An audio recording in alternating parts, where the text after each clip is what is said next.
إن الحمد لله نحمده ونستعينه ونستغفره ونعوذ بالله من شرور أنفسنا وسيئات أعمالنا من يهده الله فلا مضل له ومن يضلل فلا هادي له وأشهد أن لا إله إلا الله وحده لا شريك له وأشهد أن محمدا عبده ورسوله. أصحاب الفضيلة، شيوخ الحدیث، مشائخ گرامی، اساتذہ کرام اور مدارس کے انتظام و اہتمام کے ذمہ داران، محتمین اور منتظمین گرامی قدر، اللہ کا شکر ہے کہ ہم اس بابرکت اجتماع کے اندر شریک ہیں اور یہ ہماری مجلس تناصح اور تواصی بالحق کی مجلس ہے کہ ہم جس راستے کے راہی ہیں، جس مشن کے امین ہیں، اس کے حوالے سے جو ہماری ذمہ داری ہے، اس ذمہ داری کا احساس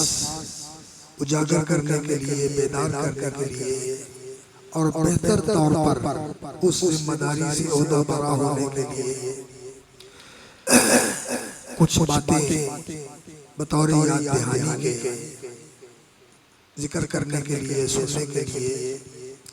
یہاں ہم جمع ہوئے. تو حضرات گرامی، تعلیم یہ رسول اکرم صلی اللہ علیہ وسلم کا جو منصب نبوت ہے، اس کا جیسے دعوت اللہ، یہ آپ صلی اللہ علیہ وسلم کا بنیادی کام تھا کہ اللہ تعالیٰ نے آپ کو داعی اللہ بنا کر بھیجا تھا، عوام تک اللہ کا پیغام پہنچانا اور انہیں اللہ کی طرف بلانا. یہ رسول اکرم صلی اللہ علیہ وسلم کی ذمہ داری تھی. اور پھر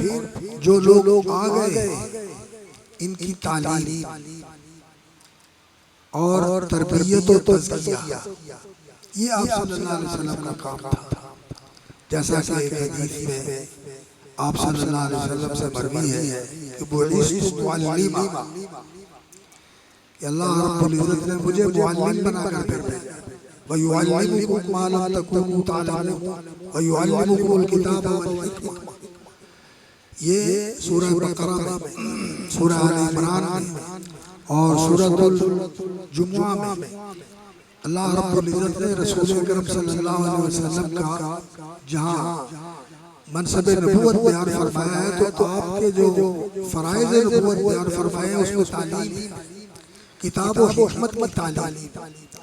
لیکن اس تعلیم کے اندر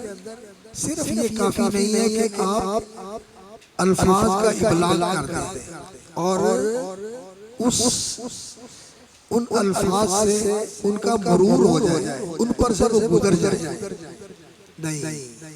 اس کے لیے یہ ضروری ہے توعیہ، وعی. من سمعنی حدیثا فوعاہ، اس کو یاد کیا، اپنے اندر جذب کر لیا، اپنے اندر اتار لیا. یہ توعیہ جو ہے، آپ اہل علم ہیں، عربی کا یہ لفظ آپ کے لیے کوئی اجنبی نہیں ہے. تو وعی یہ ہوتا ہے کہ کوئی چیز انسان کے اندر اس طرح راسخ ہو جائے کہ ہر وقت مستحضر رہے، ہر وقت وہ سامنے رہے. اس طرح علم جو ہے کسی کے اندر اتار دے. اور دین کے اندر اس علم کے ساتھ ان میں ایسی بصیرت اور ایسا ملکہ پیدا کر دیا جائے جس سے انہیں تفقہ فی الدین کی صلاحیت. جیسا کہ اللہ رب العزت نے فرمایا لولا نفر من كل فرقة منهم طائفة ليتفقهوا في الدين. اور فرمایا رسول اللہ صلی اللہ علیہ وسلم نے من يريد الله به خيرا يفقهه في الدين. یہ فقاہت جو ہے دین کی فقہ، اس میں دین کے مقاصد، دین کے قواعد، دین کے ضوابط اور دین کے ارکان اور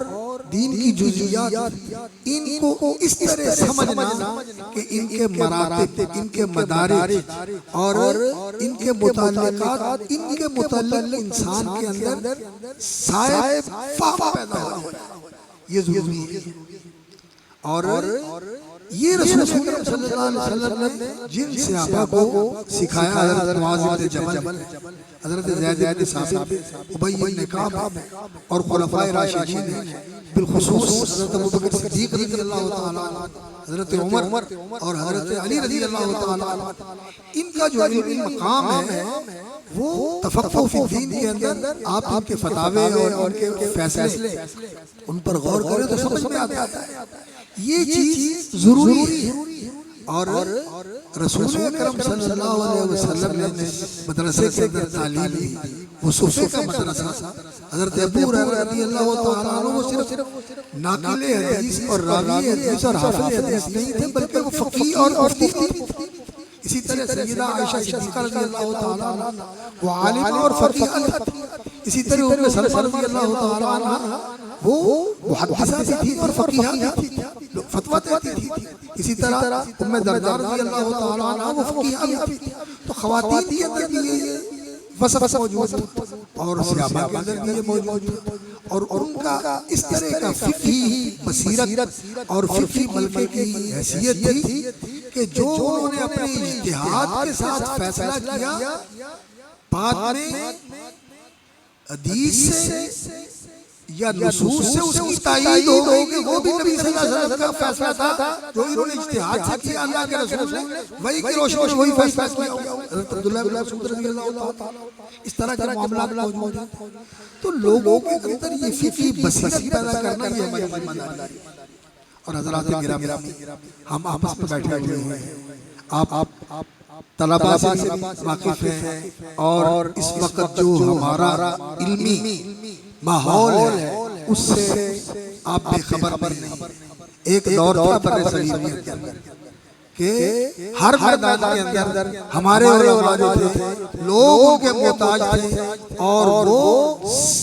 سرآمدہ لوگ تھے، یعنی سرے کے اور چوٹی کے لوگ تھے۔ حضرت حافظ عبداللہ غازی پوری رحمۃ اللہ علیہ،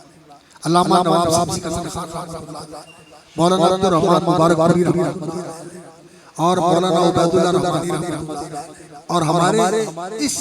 سرزمین کے سپوت جو تھے مولانا حافظ عبد المنان میر آبادی رحمۃ اللہ علیہ، مولانا ابراہیم میر سیالکوٹی رحمۃ اللہ علیہ، مولانا ابو خیر محمد اسماعیل سلفی رحمۃ اللہ علیہ، امام حافظ محمد گودلوی رحمۃ اللہ علیہ، مولانا ابو البرکات رحمۃ اللہ علیہ۔ یہ لوگ اپنے وقت کے عظیم لوگ تھے، جامع العلوم اور دین کی گہری بصیرت رکھتے تھے، اور جب بھی کوئی کسی مسئلے سے کی طرف رجوع کرتا ہے اسے رہنمائی دیتے تھے۔ اور آج جو چلا جاتا ہے اس کی جگہ لینے والا کوئی، عبد المنان پوری چلے گئے اس کی جگہ لینے والا کوئی، اسی طرح جو جگہ خالی ہو جاتی ہے اس کی جگہ لینے والا کوئی، اور لوگ ہمارے متعلق باتیں کر رہے ہیں اس وقت کہ دیکھنا چند سالوں کی بات ہے ان مدارس کے اندر کوئی بیضاوی پڑھانے والا نہیں ملے گا، کوئی ارشاد الفنون اور بدایت المجتہد پڑھانے والا نہیں ملے گا، عبارت پڑھنی نہیں آتی، کتاب حل کرنی نہیں آتی، سلم اور قربی تو کس نے پڑھانی ہے، تحصیل المنطق کی سمجھ نہیں آتی لوگوں کو، برکات کی سمجھ نہیں آتی لوگوں کو۔ حضرات یہ علمی انحطاط اور علمی زوال یہ ہمارے لیے بہت بڑا علامہ ہے۔ ہمیں اٹھنا ہے، اپنی ذمہ داری کا احساس کرنا ہے۔ اگر یہ زوال و انحطاط اسی طرح جاری رہا تو یقین جانیے یہ جماعت اور یہ مسلک اور یہ منہج علم کا اور عمل منہج ہے۔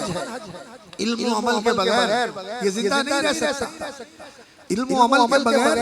ایسے لوگ پیدا ہوتے ہیں جو غلو کا اور تطرف کا اور تشدد کا شکار ہو جاتے ہیں، امت کے لیے فتنہ بنتے ہیں، اس منہج کے لیے وہ نعوذ باللہ ایسا نشان بن جاتے ہیں کہ لوگ اس پہ تان کرتے ہیں کہ ان کو سمجھ نہیں، ان کو بصیرت نہیں۔ اس لیے ہمیں اس مسلک کا تحفظ کرنا ہے، اس منہج کا تحفظ کرنا ہے، اور والذی ارسل رسولہ بالہدی ودین الحق، الہدی العلم الصحیح، اور دین الحق العمل الصحیح، اس علم کے مطابق عمل اور صحیح علم، وہی کا علم، راسخ علم، ایسا علم کہ پھر اس کے اوپر جتنے بھی شبہات اور جتنے بھی اعتراضات وارد کیے جائیں آپ علم کے ساتھ مسلح ہوں، شیخ الاسلام ابن تیمیہ کی طرح، حافظ گندلوی رحمۃ اللہ علیہ کی طرح، اور مولانا اسماعیل سلفی رحمۃ اللہ علیہ کی طرح، مولانا عبید اللہ الرحمانی کی طرح، حافظ عبداللہ غازی پوری رحمۃ اللہ علیہ کی طرح، جو بھی اعتراض آتا ہے کوئی مناطقہ کی طرف سے ہو، کوئی مبتدعین کی طرف سے ہو، کوئی دوسرے لوگوں کی طرف سے ہو، مولانا ثناء اللہ اور مولانا محمد حسین بٹالوی رحمۃ اللہ علیہ کی طرح، جس طرف سے بھی کوئی اعتراض آتا ہے ان لوگوں نے اس کا جواب اور لاجواب۔ ہم ان کے وارث ہیں، انہوں نے ہمیں منصب دیا تھا اور یہ راستہ دیا تھا اور یہ مقام دیا تھا، اور آج ہماری کمزوریوں کی وجہ سے اور ہماری غفلت کی وجہ سے آہستہ آہستہ آہستہ آہستہ بات یہاں تک پہنچی ہے۔ وگرنہ ابھی کل کی بات ہے کہ ہمارے پاس حافظ عبداللہ رکوی رحمۃ اللہ علیہ تھے، حضرت حافظ گندلوی رحمۃ اللہ علیہ تھے، مولانا اسحاق حسین خان والے، حافظ عبداللہ بن مالوی رحمۃ اللہ علیہ تھے، مولانا عبداللہ عبد چھتی رحمۃ اللہ علیہ تھے، اور حافظ المنان نور پوری رحمۃ اللہ علیہ تھے۔ اللہ تعالیٰ سلامت رکھے ہمارے شیخ مولانا فاروق احمد راشدی حفظہ اللہ کو اللہ زندگی میں برکت کرے۔ یہ ٹمٹماتے دیے ہیں، ہم نے ان کی جگہ کو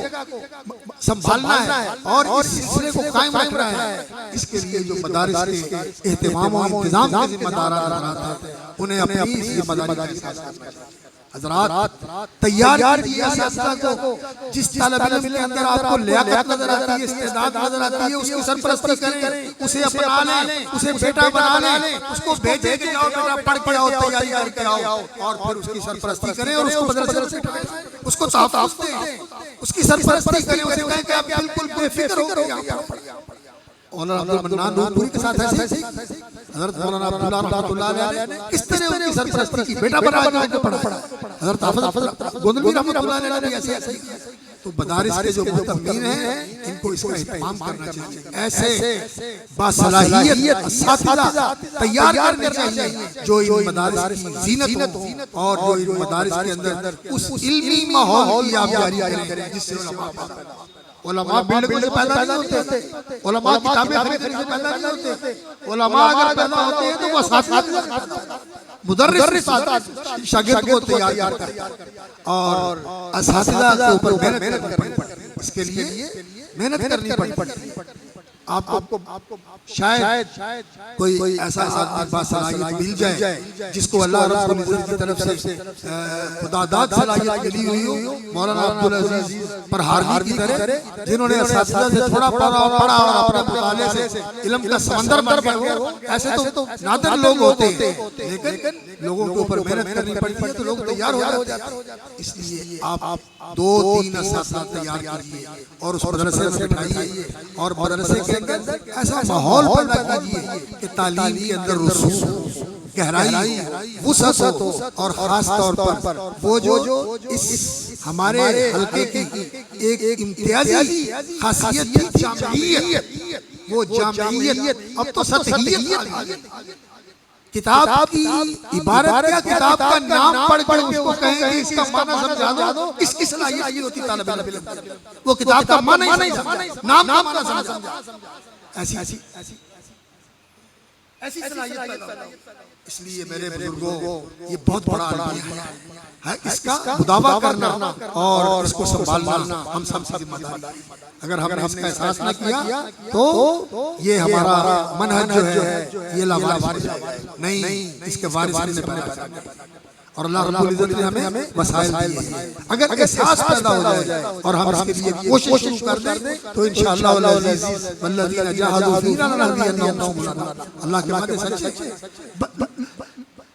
حیرانی اس بات پر ہوتی ہے کہ جب لوگوں کے ساتھ بات کرتے ہیں تو لوگ کہتے ہیں کہ ہم زندگی دینے کے لیے تیار ہیں، ہم یونیورسٹی میں نہیں جائیں گے، ہم کالج میں نہیں جائیں گے، ہم دنیا کی رنگینیوں اور دنیا کی دلچسپیوں سے دستبردار ہوتے ہیں، آپ ہمیں تیار کریں، ہم اپنی زندگی قربان کرنے کے لیے تیار ہیں۔ ایسے لوگ موجود ہیں ہمارے شاگردوں میں، ایسے لوگ موجود ہیں الحمدللہ، اور ان کو کہا جاتا ہے وہ تیار بھی ہو جاتے ہیں۔ ایسے لوگ ناپید نہیں ہیں، اسلام کی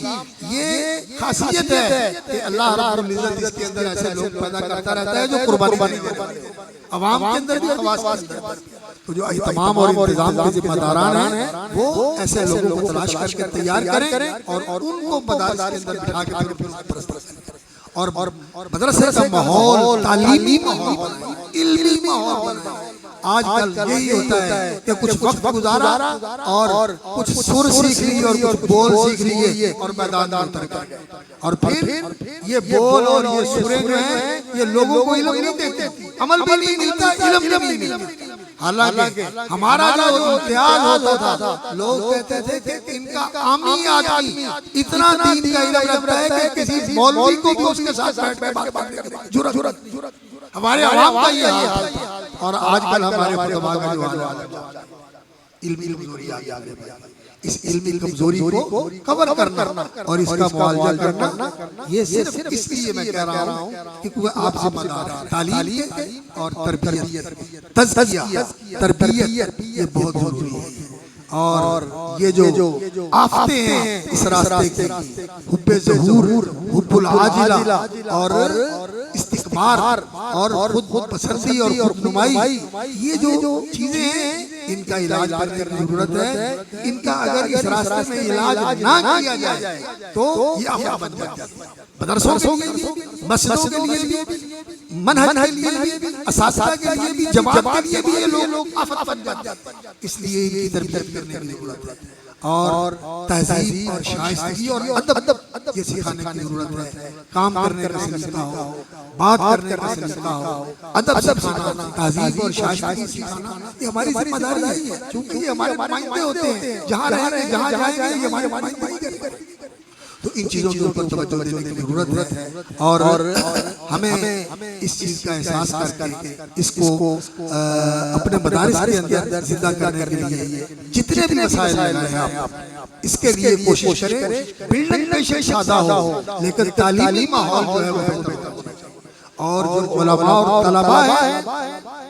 ایک بات میں اور بھی عرض کروں گا کہ ان کی تکریم کرنا اور ان کی عزت نفس کو بلند رکھنا یہ بہت ضروری ہے کہ ان کی تکریم کی جائے، ان کی عزت نفس کو ملحوظ رکھا جائے، ان کی توہین نہیں ہونی چاہیے، اور ان کو دلی طور پر صدمہ نہیں پہنچانا چاہیے کہ یہ آپ اس راستہ میں آئے ہوئے آپ کچھ نہیں، ان کی قدر کرنی چاہیے۔ یہ علماء ہیں، یقین جانیے یہ ہمارے محسن ہیں کہ انہوں نے اپنی زندگیاں قربان کر کے اس راستے کو اختیار کیا ہے جو سراسر قربانی کا راستہ ہے، تزکیہ کا راستہ ہے۔ یہ دنیا کی چکا چوند سے آنکھیں بند کر کے اس راستے کے اندر آ گئے ہیں جہاں کوئی دلچسپی نہیں ہے، جہاں کوئی کشش نہیں ہے، قربانی ہے۔ تو ان لوگوں کی قدر کرنی چاہیے کہ انہوں نے یہ راستہ اختیار کیا ہوا ہے، اس لیے ان کی قدر کرنا، ان کی ضرورتوں کا لحاظ کرنا اور ان کی دینداری کرنا اور ان کا اکرام کرنا ہمارے یہ محسن ہیں، اور نبی صلی اللہ علیہ وسلم کے وارث ہیں۔ اگر اہتمام والے اور انتظام والے ان کا اکرام نہیں کریں گے اور کون کرے گا؟ ان کا اکرام کرنا چاہیے۔ اور دوسری بات یہ ہے کہ ہمیں جو ہماری اجتماعیت ہے اور اجتماعی نظم ہے اس کا احترام کرنا چاہیے۔ اس نظم کو اگر ہم اس کے قواعد و ضوابط کی پاسداری کریں، اس کو مضبوط کریں تو پھر تو یہ نظم بہتر ہوتا ہے اور بہتری آتی ہے۔ اور جب ہم اس میں کیڑے نکالیں اور اس کو کمزور کرنے کی کوشش کریں یا اس کو ایسی باتیں کریں جس سے وہ کمزور پڑے کہ یہ ایسا ہوتا ہے، یہ ایسا ہوتا ہے، ایسا کرتے ہیں، جیسے محترم فضیلت الشیخ شیخ یاسین ظفر صاحب نے بتایا کہ ہم رعایت داری اور نرمی کی رعایت دینے اور نرمی کرنے کی کوشش کرتے ہیں، لیکن علمی معیار خاصا کمزور ہے، انسان کہاں تک کرے انسان۔ اس لیے آپ کو علمی طور پر اصلاح کی کوشش کرنی چاہیے اور نظم کو مضبوط کرنے کی کوشش کرنی چاہیے.